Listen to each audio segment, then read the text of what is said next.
Hi, this is Pete Fernbaugh. Welcome to Trinity Talk. My guests today are Dr. Triston Smith and Dr. Gregory Suero.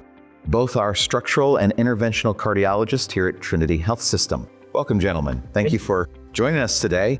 I just want to give the audience a chance to get to know you. Obviously, we know you around here, but for those who aren't in the cardiology department every day, let's start with you, Dr. Suero. How long have you been with Trinity? Give us just a bullet points of your background. Yeah, thank you. No, thank you for coming and for doing this. Coach Dr. Gregory Suero. I'm an interventional and a structural cardiologist. I am originally from Dominican Republic. That's where I did all my training. Then I came to Pittsburgh, where I did my internal medicine residency, cardiology, interventional cardiology, and that's when I met Dr. Smith. Then after that, I joined Wheaton Hospital. I was there for 5 years. And then in 2021, we came here to Trinity, where we've been here to date. That's interesting. So how long does your collaboration go back again? 2008. 2008. So you guys, well, you're still together too. It's doing better than some married couples. We've never had a fight. That's it. We've never had a fight. I'll try not to upend that. So I'm better than married couple. That's true. That's very true. So still in your honeymoon phase. Let's stop.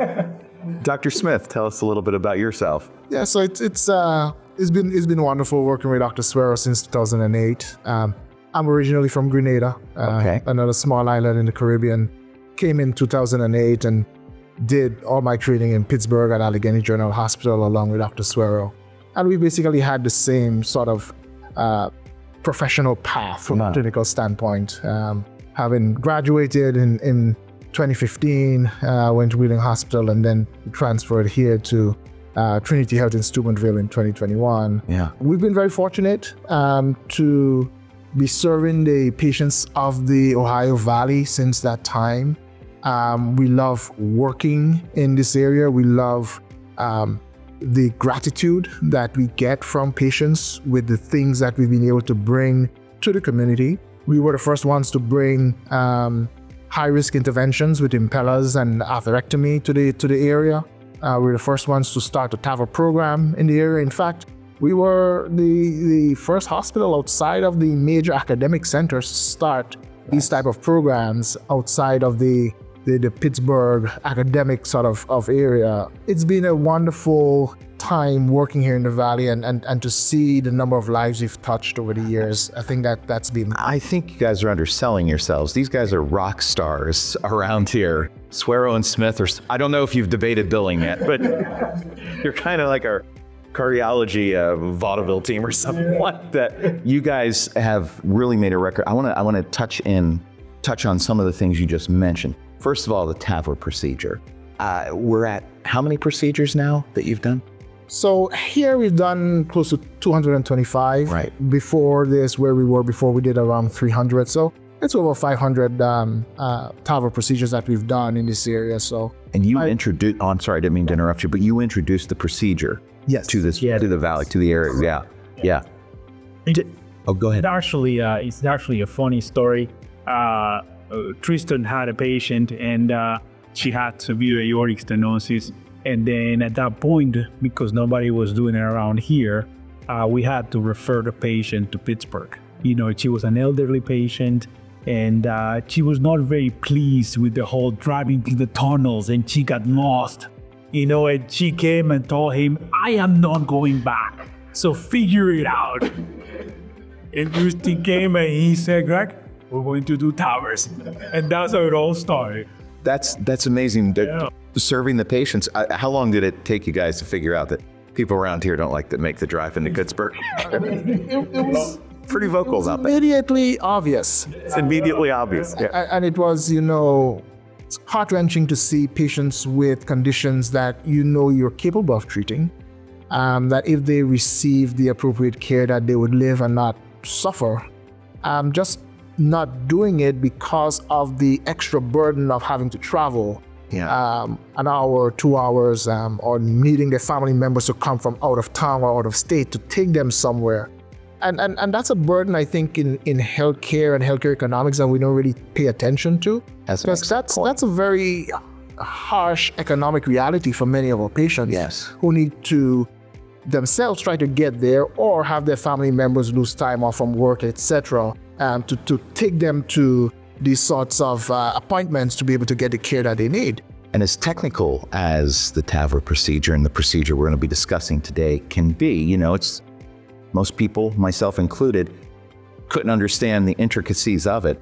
But the motivation behind what you do is to meet these needs, both on a personal and emotional and economic level. And I think that's a great point, Dr. Smith. We take for granted, not only was she elderly, so that trip becomes more complicated in the Pittsburgh, but also, yes, there's the economic elements of it. We have always been vocal about delivering care close to home. Yes. We like the patients to be comfortable saying, no, I got my procedure done at my local hospital. I don't have to travel, with equal, if not better quality than some of the major academic centers out there. And patients are very pleased and very happy with the care. And they send us their family members and their friends. And it's been a great experience.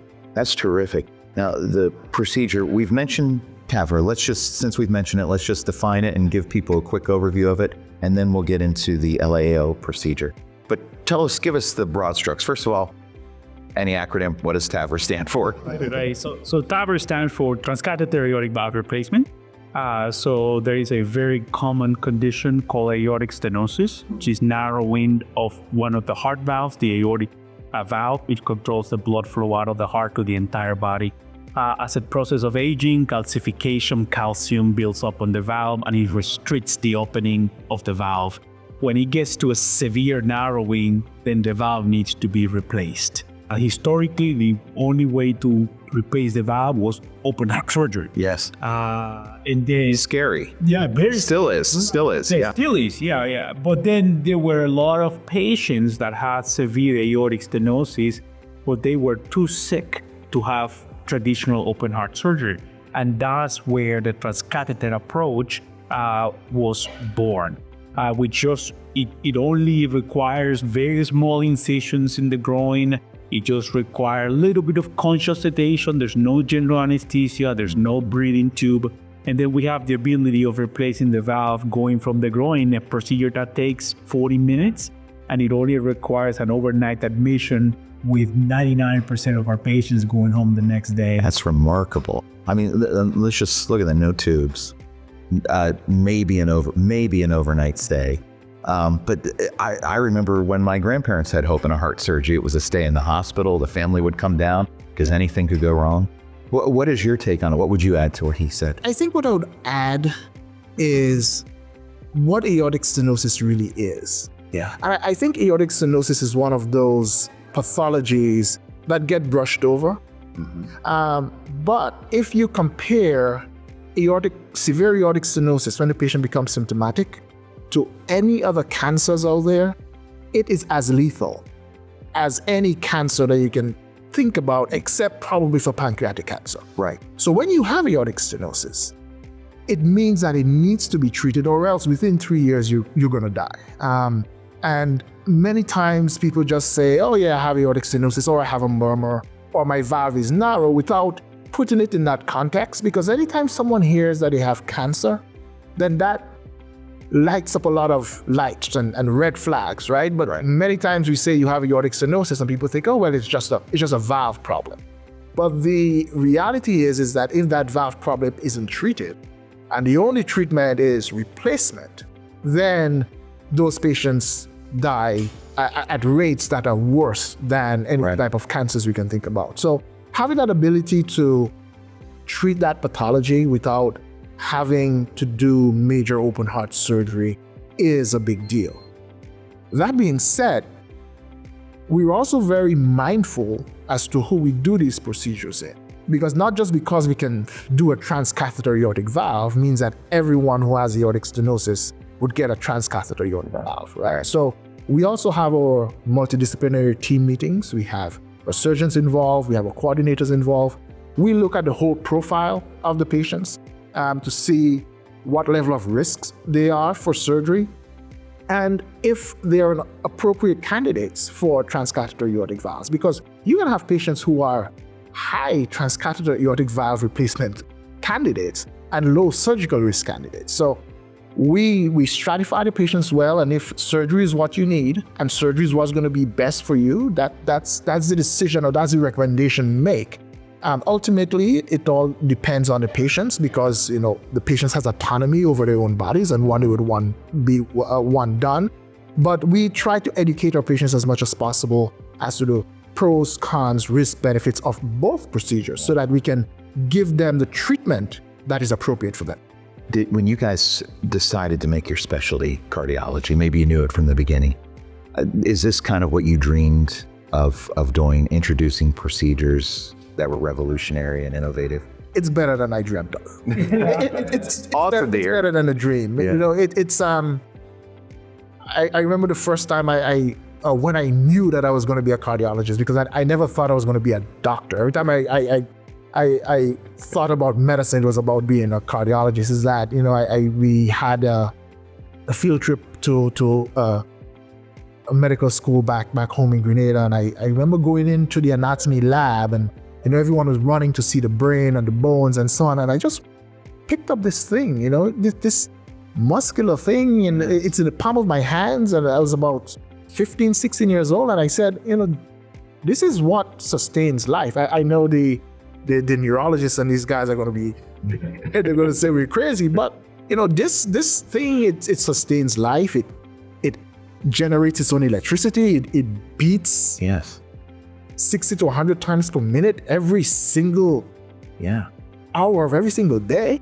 It was just so fascinating, and being able to now live that dream of being able to treat patients who have conditions that are affecting the heart is more than a dream come true. And I think that the most rewarding part is how quick we get a turnover in patient symptoms. Because you go to your doctor, they diagnose you with high blood pressure, they tell you, hey, we're going to give you a pill. This may take a couple of weeks, so you may still not feel right until that pill kicks in. But with the therapies that we deliver, we have the ability that patients, the next day, they say, I feel like a new person. Isn't that remarkable? And there is nothing more rewarding than when somebody comes and tells you, I cannot walk out to get my mail. And then you come the next day after doing, for example, the TAVR, and they're doing laps in the unit. And you're like, what happened to you? I said, Doc, I feel like a new person. There's nothing more rewarding than that. Absolutely. You guys are giving people literally a new lease on life. Absolutely. There's another procedure that we want to discuss, and it's the left atrial appendage occlusion procedure, or LAAO. I looked at what AI told me it was, but I'd rather talk to an expert. So let's start with you, Dr. Smith. Would you define, like I told you before, talk to me like I know nothing, because I don't. Could you explain what this procedure is? So left atrial appendage occlusion is a procedure we perform that's also minimally invasive, that allows us to help decrease the risk of stroke in patients who have atrial fibrillation. Right. Atrial fibrillation is a condition that's very prevalent, especially as we age, right? The heart is supposed to beat in this nice rhythmic fashion, but as we age, the electrical system degenerates and patients go into what we call AFib, or atrial fibrillation, where the heart beats in a very irregular manner. When it does that, there's a little area, outpouching, in the top chamber of the heart on the left side, where blood can stagnate. Because the heart isn't squeezing rhythmically, that little area there, blood stagnates there and clots can form. Yeah. And that's one of the biggest fears and biggest risks we have with atrial fibrillation. There are two things that happen with atrial fibrillation. One, if the rate is uncontrolled for a long period of time, the heart function can decrease or drop and you get heart failure. The other one is, if clots form in the left atrial appendage, the clots can break off, go to the brain, cause strokes. It can go to the legs, cause a limb ischemia.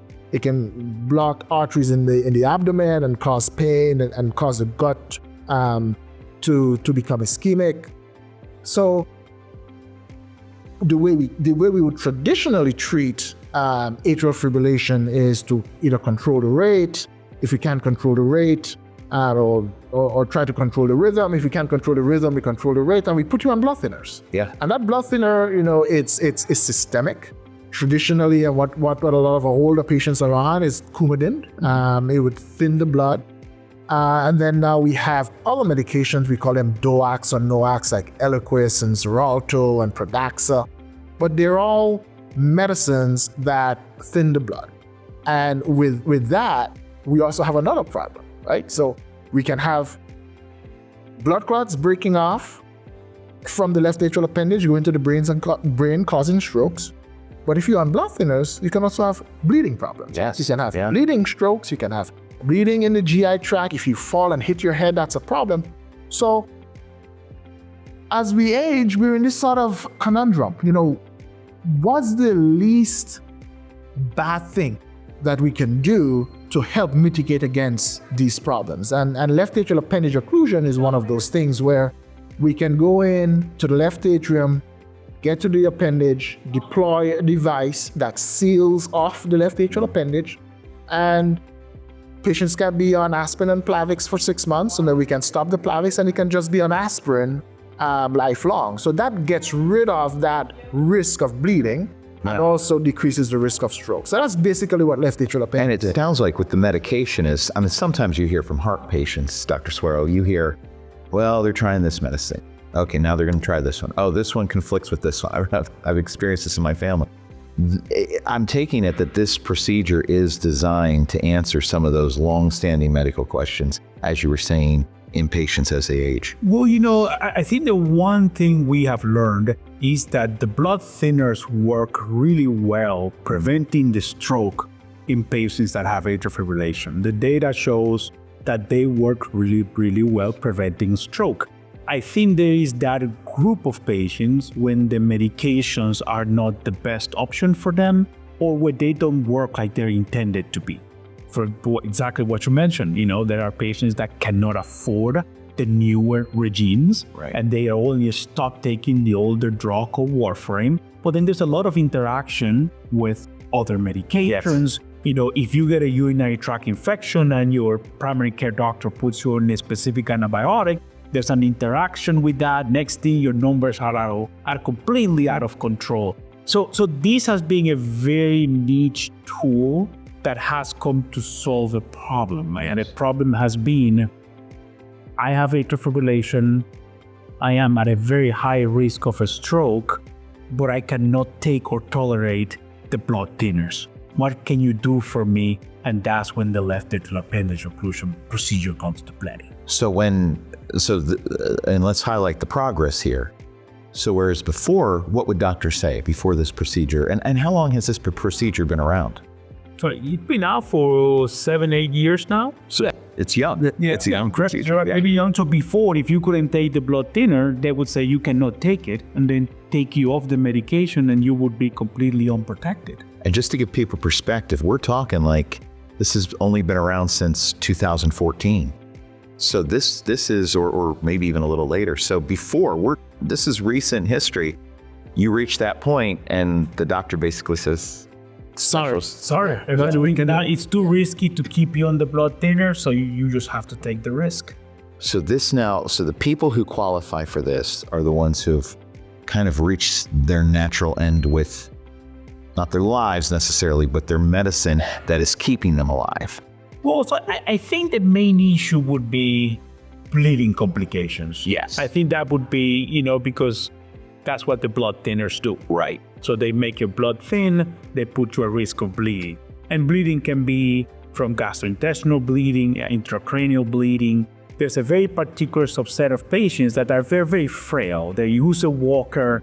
Imagine your grandma using a walker, stomping on the steps, falling and hitting her head. Taking one of these blood thinners, it put them at risk of having an intracranial hematoma. We've all heard these stories, like someone who's fine, otherwise older, they fall, they develop bleeding. Yeah, but I also don't want us to forget that, yes, we focus on the older patients, but there are also some younger patients in whom these procedures are good. We've had patients who their lifestyle or their work, their occupation puts them at high risk for bleeding, right? So we've had, I remember this one particular patient who he dives and he welds these bridges underwater, right? And he has to have these big, huge, heavy metal suits and so on. And he's in a fib, and he's like, well, what happens? That's an occupational hazard. Right? People who are machinists,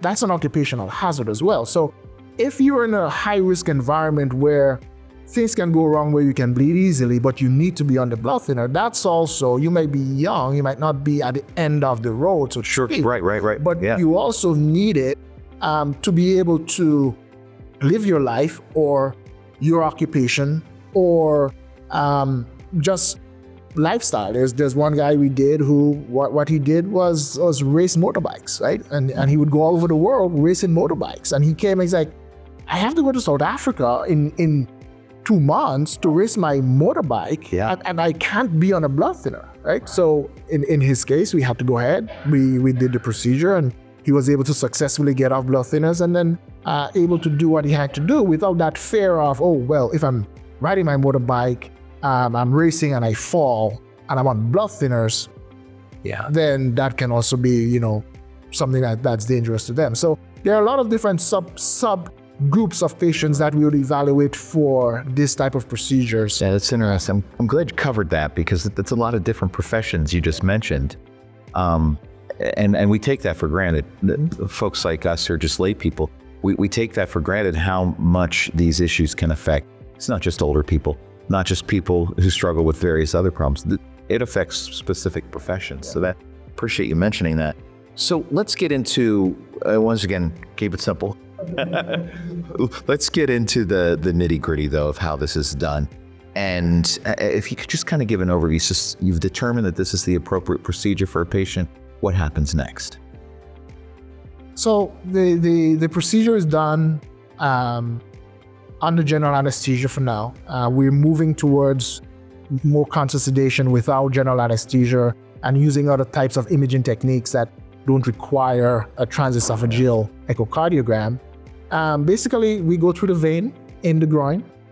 We put a little stitch in. We put a catheter into the vein. We use a needle to puncture across from the right side of the heart, across the interatrial septum into the left side. And we're able to put our catheters in. We measure the size of the appendage, so we know which size of the device we're going to use. And then we deploy the device. We take everything out. We put a little stitch in the groin, and we get to go home the same day. Make it sound so simple. It's the same day. So how long does this procedure take, Dr. Suero? Probably about 40 minutes or so. Oh my gosh. Yeah, so it's a fairly Incompetent hands. I see 4 competent hands right here. Yeah, I think they always take some time to get the patient ready, because sometimes they come, they pick them up, anesthesia to get them ready. It is a procedure that, like Triston mentioned, we're doing under general anesthesia as of right now. So all that part from anesthesia takes some time, but from the moment we walk into the procedure, it's usually about 40 minutes or less. It's done with we were very meticulous in how we do it.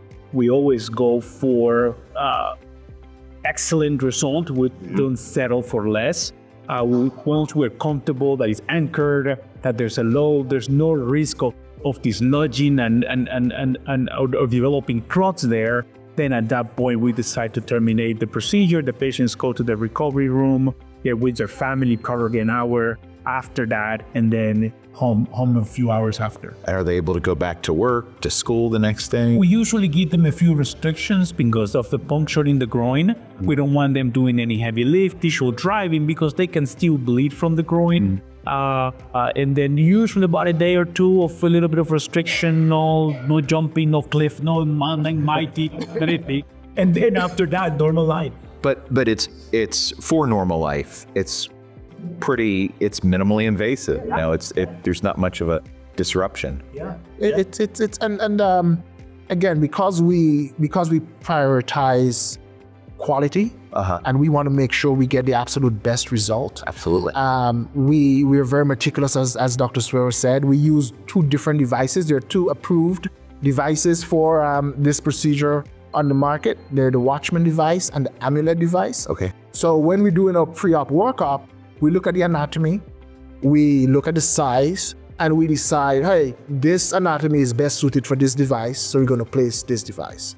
X anatomy is best suited for Y device, so we're going to put Y device. Because we're facile in using both devices, that's also a benefit to the patients because we don't have to try to force one device into everyone. So that again is something that we're very conscious of, and we like to stay at the cutting edge of technology. So at this point, the field is moving towards getting away from general anesthesia, doing these with something called intracardiac echocardiograms. So from this year, we'll start doing that with our patients so that they don't have to undergo general anesthesia, etc. That's amazing. You mentioned wanting to stay on the cutting edge of technology. So what do you keep an eye on to be sure you're current and you're keeping our service line here current? What do you keep an eye on? Well, fortunately, both Dr. Suero and I, we're part of national organizations. Okay, great. Common Spirit itself, Trinity Health is part of Common Spirit Health. And we have a huge footprint across the US. So we have hospitals all the way from Seattle to Chattanooga. So lots of opportunities for collaboration. So lots of opportunities for collaboration. I was the co-chair of the Structural Heart Clinical Council. So I was in charge of quality and rolling out programs in all of these hospitals across the country. I'm also on the executive council for the Common Spirit cardiovascular service line. So having oversight of all cardiovascular programs across the US for Common Spirit, which is close to 90 programs, right? So having that high level of oversight gives you an idea as to where the field is going. And besides that, we also participate in national conferences. Dr. Suero has been a speaker at ACC and SCAI. Myself, I've also been part of that. So we are national committees, national councils, and we're able to see where the field is going, and we're able to give input into where the field is going as well. So Dr. Suero, and you're doing all of this from Steubenville, Ohio. Yeah. I mean, that's important. I mean, that's important. It's not Chicago, it's not LA, it's not, overseas. It's here in Steubenville that you are having this impact internationally. What are some of the things when we talk about some of the things that are coming down the pike, what are you most excited about? Yeah, so currently what we're working up is the procedure called the mitral clip.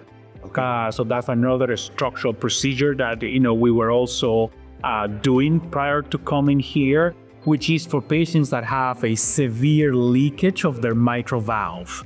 So the same way as the TAVR procedure, there are patients that are not surgical candidates to have a leaky valve repaired or replaced. So there's a procedure that we can do also going from the groin, that we can put like a little stitch and approximate the edges of the valve so we decrease the leakage on that valve. So that was something that also, it has some surgical requirements, meaning that you need the surgery team to do also some valves. So we're working on getting on that settled. And the same way we can do it for the mitral valve, we can also do it for the tricuspid valve. So all intracardiac valvular pathologies that can be treated without the need for open heart surgery. So what I'm hearing, the common thread in all this is cardiology, heart surgery is becoming less and less invasive. Correct. Yes. And I think that's what the common perception attached to heart surgery. I mean, I remember visiting my uncle in the hospital after heart surgery. I remember visiting my grandparents, as I mentioned. So, I mean, and it was always an ordeal. The beautiful thing about the field is that we've moved away, or we're moving away from these individual silos into having a more cohesive heart team approach to managing patients. We have a phenomenal relationship with our cardiac surgeons or colleagues. We have Dr. Maevsky, who's a primary surgeon. He's wonderful. He's in all our meetings. We talk about all our cases. And that ability to see the patient from a heart team perspective and then give the patient the options that are right for them, I think it's very impactful. Yes. So besides the valvular work that we're talking about, we also started doing, for example, alcohol septal ablations. There are some patients who have hypertrophic cardiomyopathy where the muscle in the heart is very thick, and that causes obstruction of blood flow from the left ventricle into the body. And one of the ways to treat that is to open them up and cut a piece of that muscle out. There are other ways now with using medicines to help shrink the muscle or to decrease that obstruction. And one of the other ways to treat it is to put a little catheter in and put some alcohol in that area to cause a sort of a localized infarction, a localized heart attack, to make that muscle shrink.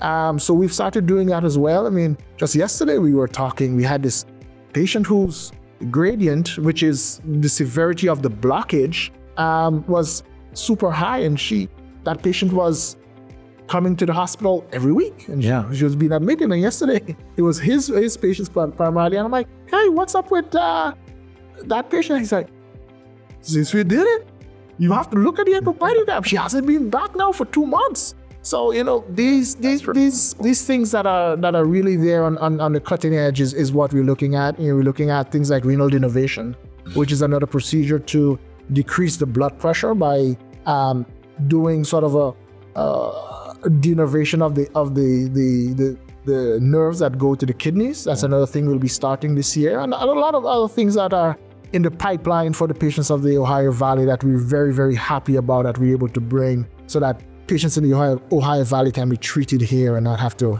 travel. That's an awesome mission. It's an honorable mission. So, thank you for all you're doing. What would you like to communicate to the community, Dr. Suero, about the work you're doing, about what you're looking to introduce?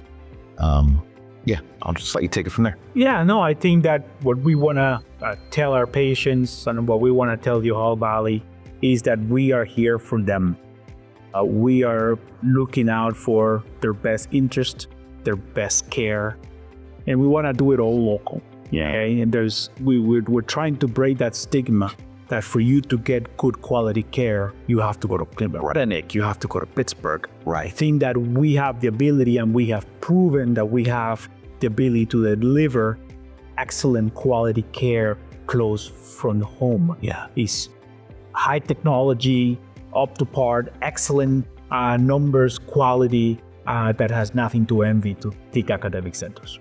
That's what a lot of people think is going to happen, not just with healthcare, with other things. We've got global connections now, but those global connections, because we're so connected, we're now able to take what others are doing and apply them locally. And that's exactly what you guys are doing. Thank you for that work. Any final thoughts that you'd like to mention? I believe we've covered everything about LAAO. Anything you'd like to add about LAAO or anything else that we've discussed? No, I think one of my philosophies has always been that knowledge and skill are transferable. Right? They're transferable assets. No institution has the monopoly on knowledge or skill. And I'm very happy to have a colleague like Dr. Suero, who is knowledgeable and skillful. I am happy to have a team here at Trinity Health System where we can be collaborative in what we do. And by using our combined knowledge and combined skill, we're able to do really remarkable things. We've done things in this Ohio Valley that lots of large academic centers haven't done. Yeah. And I see no reason why that can't continue. I just want to tell the people of the Ohio Valley that we're here for you. Our focus is always on quality. If there's something that we can't deliver safely, we wouldn't do it. But at the same time, I would want them to have the confidence that when they come to Trinity Health in Steubenville, Ohio for cardiovascular care, that they'll be treated with the utmost respect. They'll be given the highest and best quality care that we can deliver, which is on par with many places in the United States. It's remarkable. Anything you'd like to add, Dr. Suero? No, I think that, I've always said that the strength of a program is in its leader. And we're more than, happy to have Dr. Smith as our leader and guiding us, and making the tough decisions that, are very hard to make, and putting the battle for what needs to be done, when needs to be done, for the benefit of our patients. So we've been here now for going to 4 years. We've been more than happy and pleased, and we're looking forward to keep providing the care. Oh. We look forward to talking with you again as you introduce other procedures, as you achieve new milestones with the service line as it is. That's just remarkable. Thank you for sharing your goals, your vision, and your knowledge and expertise with us today. We appreciate it. And thank you for watching Trinity Talk. We will see you again next time.